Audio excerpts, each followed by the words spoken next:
Now, I've planted the Carolina Cross watermelon seeds.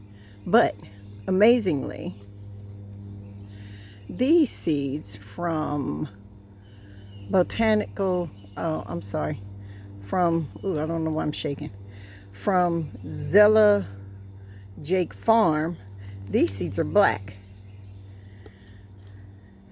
But these seeds from Rob's Rare and Giant Seed Company, these seeds are white.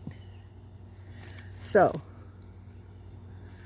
I planted both, and we shall see which one does better, the white ones or the black ones.